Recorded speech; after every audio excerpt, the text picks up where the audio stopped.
Hari Om. Let's start with the prayer. Om Sahana Bhavatu Sahanau Bhunaktu Saha Viryam Karavavahai Tejasvinavadhitamastu Mavid Vishavahai. Om Shanti Shanti Shanti. Chinmayam Vyapiyat Sarvam Trailokyam Sacharacharam Tatpadam Darsitam Yena Tasmai Sri Gurave Namaha. Sri Gurubhyo Namaha. Hari Om. We are discussing the adhyasa, the error of superimposition, where there are two things involved. When I say, at the example of rope snake, there is and a snake. So there are two parts, there is part and a snake part. There is part is real and snake part is false once we learn that it's not really a snake but a rope. So once we have a correct knowledge, now the statement becomes there is a rope. So there is a snake changed into there is a rope. So there is part is always true, and only thing that is changing is the end part or part of this statement, that is snake into rope. So same thing applies in for us according to Shankara. Says because we say I am a Jiva. So I am a Jiva, there are two parts, the I am part and Jiva part. So once through Vedanta, a means of knowledge, a pramana, when I understood that I am Brahman, the statement changes. Instead of I am a Jiva, I am Brahman. So here also there are two parts, I am part and Jiva. I am part and Brahman. So what has changed is I am remains the same. What I thought I am a Jiva now changed into I am a Brahman. So original misconception is this is a snake or there is a snake. There is part is remaining. There is a rope. So in the knowledge is required only to remove 1/3 of the statement because there is a snake. So snake part is removed and now we have a new knowledge. Through a means of knowledge, pramana, we understood now there is a rope. So rope and snake are essentially interchanged. There is part is remaining. Now apply this to the absolute truth. When I say I am a Jiva, so I am a Jiva, so I am is true part and Jiva is a false. So it is adhyasa, because we said adhyasa is satyanuta mithuni karanam, that which is mixing two things. We have the real part and the unreal part are mixed together to have one statement, I am a Jiva. There are no two things. It's only one thing, as there are no two rope and a snake. There is only one object and I call it a snake. In the same way, I am calling myself as a Jiva, an individual, a localized entity who is now trying to gain the happiness out of the world. So I am a Jiva, aham jivosmi, and this is a statement, but through again a pramana, a correct understanding will take place, because the pramana is a means of knowledge, and through Vedanta pramana, now I understand that I am Brahman, aham brahmasmi, aham brahmasmi. So I am part is still there, which is real, and now the false part, which is aham jiva, is now replaced by aham brahma. So therefore, it's only partial displacement, the other part is remaining the same. So implication is, in any confusion, in any adhyasa, there are two components, a real part and an unreal part, becoming together, appearing as one. Appearing as a snake or appearing as a jiva. When the truth really happens, when I realize that absolute truth, then I know I am Brahman. So in this, there is already, I know some aspects of it, only other aspect I don't know. I am not completely ignorant. If I am completely ignorant, then I cannot say I am something. Just as if it is completely too dark, Then I say neither a snake nor a rope, because I just go through. Because for me neither there is a snake or a rope. Because it is half, the light is there, it's not completely lighted. Now because I am stepping on it, there is already a knowledge that there is something. So half knowledge is there and there is a half ignorance. There is something is known, that's half knowledge, but we don't know exactly what that is. And there is only that part has to be changed. So in the case of I am a Jiva, what are the parts that I really know already and what is the part that I don't know? Because there are to be parts, a partial knowledge should be there. If it is completely no knowledge at all, then I have no problem. Ignorance is a bliss.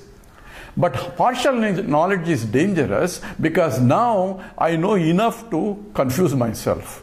Therefore, I am, I know. That means I am means I am a conscious entity, I am an existent entity. Nobody will say I am unconscious. So everybody knows that they are conscious entity. Nobody will say I don't exist. So they know that they are existent entity, they know they are conscious entity, and only thing that is required is the Sat part is there, the Chit part is there, but Ananda part is not there. So what I am looking for is Ananda only. That's how we started our series. Says everyone is searching for happiness, not for existence, not for consciousness, but happiness, because the happiness is involved Brahman. So Sat part, Chit part, that means we already know 2/3. All we need to do is 1/3. But 1/3 is a real problem because 1/3 involves knowing that I am Brahman and not Jiva. Jiva is a limited entity. Brahman is by definition is limitless. So I need to know that I am that Brahman. And this partial ignorance or partial knowledge is the problem that contributes to Adhyasa. So because Adhyasa involves some confusion, some knowledge and some confusion together, mixing together. A Prama and a Brahma are together or mixing, giving me a notion that I am only a Jiva and not the totality. So in essence, Adhyasa involves half knowing correctly and half not knowing correctly. Now what is this? How do we apply this? All this is theoretically sounds very good, but how does this apply? When I say I am this, and this is called Ahankara. Ahankara means ego. So if you now split what exactly ego is, this we need to understand. Ego involves I am this, because this is all my biodata. If you ask anybody, what is this? Say, I am this, I am this. We have pages and pages of this only. I am part remaining the same. So now you see what Adhyasa means. Adhyasa means Satyanuta, Mithunu, Satyam, Anrutam. Satyam means the real part and unreal part are mixing together is Adhyasa. So what's the real part? I am. Because I am is the same, but what is this changing for different people? Everybody will say I am, I am, I am. Only this keep changing for everyone else. Each Jiva has different this. Each biodata of everybody is completely different. But everybody will start say I am. So who is then what I am? What I am? I am a conscious entity, I am an existent entity, but this is an inert entity. Any this that I point out is an object. So you can see error is right there. So error is right there because I am mixing a conscious entity and unconscious entity together, making that I am this as one entity. They are not two entities, as one entity. Now you can see the beauty of what Adhyasa really means. So Adhyasa becomes a fundamental error because this is from which the whole operation, whole world is I am operating throughout my life and perhaps life after life, knowing that I am this, I am this, I am this, I am this. And what this scripture is telling, so as a scripture now becomes a pramana, a means of knowledge to remove my ignorance of this part and show that what you think you are is not what you really are. What you really are, you are in fact is Ananda Swarupam. You are searching for happiness, you are already that happiness. And that means you are Brahman. So Aham Jivosmi has to be changed to Aham Brahmasmi by proper means of knowledge, and that is called the Vedanta Pramana. So Adhyasa forms the root cause for our samsara.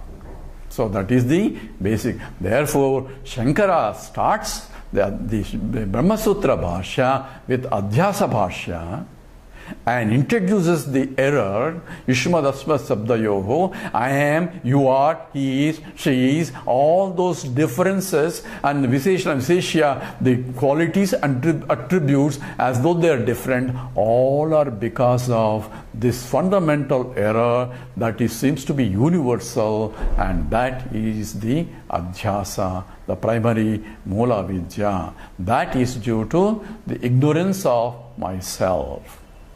This has to be clear. Then only we can now look for how do we get rid of this error. Now to get rid of error, we need a pramana. To know that it is a really rope and not a snake, we need a means of knowledge. We need a flashlight. Now we have to provide a light of knowledge to shed on this ignorance for me to recognize that I am indeed is Brahman and not a limited Jiva. A proper light of wisdom or proper light of knowledge is required to reveal the true nature of myself. And it is in the case of snake rope examples, those are perceptual errors, where through perceptions only I can remove proper. But this is not a perceptual error, this is in terms of ignorance of Mula Vidya, and I need appropriate, because the Brahman that I am cannot be perceived. It is not a pratyaksha pramana in the sense I cannot use perceptual means pramana to reveal, hey, this is that I am. You cannot say I am Brahman like this, because I am Brahman is the understanding has to be done at the local level. So this has to be clear. This is what is called adhyasa. Now we will go into a little bit deeper in terms of perceptual knowledge, because now we have to understand that scripture says that you are Brahman is revealed in every knowledge. So how is that? We will analyze that before we go into deeper analysis of what is this world that we are seeing.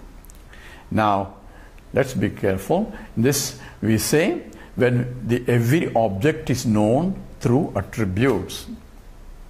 We'll come back to that point. Says I cannot see through the senses that there is a substance. Because how do we know?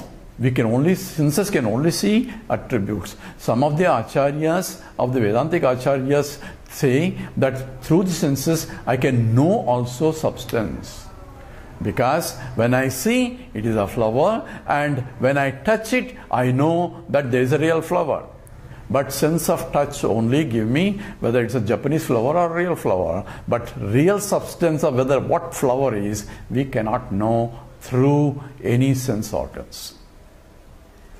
Then how do we know? We already said we confirm that it is a real thing that I am seeing through transactional world. So we now classify three types of satyam that we have discovered so far. One is absolute reality, that which does not undergo any change, we define is Brahman. That's called Paramarthika Satyam.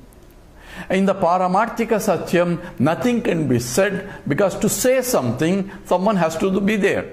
So even because it is undifferentiated, infinite, so there are no divisions of any kind, there is no seer seen seeing, there is no knower knowing, and none of the divisions can exist in that. It is pure Brahman, which scripture says is of the nature of the Chaitanya Swarupam. It is nature of the consciousness, because the Mahavakya, the first statement of Vedanta is Prajnanam Brahman. The consciousness is infinite. That means there cannot be limitations. Everything has to be conscious in it, consciousness alone, and that is Brahman. But we are seeing so many the unconscious entities in the world. So is the world unconscious entities different from Brahman? But Brahman cannot have anything other than Brahman. Because Brahman being Brahman, that means Brahman is infiniteness. There cannot be anything in that Brahman. Because if there is something different from Brahman, then Brahman cannot be. If there is something inside the Brahman, then Brahman can be differentiated. Infinite cannot be differentiated. It's logical. Therefore, there cannot be any what we call sajati vijati swagata vedas. There is no internal differences of any kind in Brahman that one can distinguish. Therefore, we need to understand this problem here. Brahman is infinite, and I am seeing now finite things. And you say, Aham Brahmasmi is knowledge. I am Brahman. So I should not say anything at all. Because Brahman, there is nothing of that. There is no seer seen distinctions. Then how is all this appearing? So we have to understand what's really a Jiva and what's really Ishvara and what is this world. This has to be understood, and therefore Vedanta provides an exhaustive analysis of the world and the creation of the world and the jivas and what are the differences that come into picture and what exactly a jiva really means, what exactly the world really means, and in total what is really Brahman, and that is called Paramarthika Satyam. So from the point of absolute reality, that is Brahman. It's called Paramarthika Satyam. From the point of transactional reality, that's called Vyavaharika Satyam. That is Ishvara creation. And the point of individual, where I create myself certain things like a snake and so on, that's called Pratibhasika Satyam. So we have 3 levels of Satyam. Pratibhasika Satyam is characterized by the individual creations, Jiva creations, and my notions arising from that. And then there is a Ishvara creation, which is Vyavaharika Satyam. And from the point of totality, none of these things exist because that is Paramarthikam, and nothing can be said about it other than from the point of Vyavahara, it is not of this kind. It is infinite. Infinite statement is also is from the point of Vyavaharika Satyam only, because it is not a finite thing, because any finite is Vyavaharikam. So if you look at the description of Brahman, all descriptions are mostly negative descriptions, because it's not that type. It is Nirvikaraha, Nirakaraha, Nityaha. All these things are, it is not has any form. It does not undergo any modifications. So anything that can be modified, anything that has a form cannot be that. Then how do I describe that? Yatho vacho nivartante aprapya manasasaha. You cannot describe it. Because any description involves, I can only describe an object. This object is like this, and therefore the description of the object differentiate that object from other objects. That's how my description should be, so that I can distinguish that object. And this Brahman cannot be described, so I cannot distinguish Brahman from anything other than Brahman, because anything other than Brahman is not there. It is even Vijati Veda and Sajati Veda. There is Rahitam. Therefore, I need to know exactly how I can realize Brahman, how to recognize Brahman, because I have a notion that Aham Jivasmi. I have that error of superimposition in me, and that's how I am going from one life after the other life, and that's my samsara. So what is the way I know? And you say I cannot know Brahman, because any knowing is only an object, and you already mentioned it is aprameyam, it is not an object of knowledge. So how do we solve this problem? And that's why, for that, Vedanta is so compassionate. It tells you, you go systematically, step by step. By going one step, you say that is Brahman. Then when you reach that, say, no, that's not Brahman. You go further, because your mind is slowly shifted in stages until you recognize you are that, and no need of pramana itself drops out. It is aprameyam. So it is called adhyaropa apavada system of teaching is called adhyaropa apavada. We take superficially, this is Brahman, and once you reach the state, no, that's not Brahman. You take it next step until the mind gets rid of all our wrong notions, until again, ultimately it teaches it is you only. There is no more. The seeker himself is this sort. That we will go into more exhaustive analysis next as after the next class. So we'll do the prayer. Om Purnamada Purnamidam Purnat Purnamudachyate Purnasya Purnamadaya Purnameva Visishyate. Om Shanti Shanti Shanti. Harihi Om. Sri Gurubhyo Namaha. Harihi Om.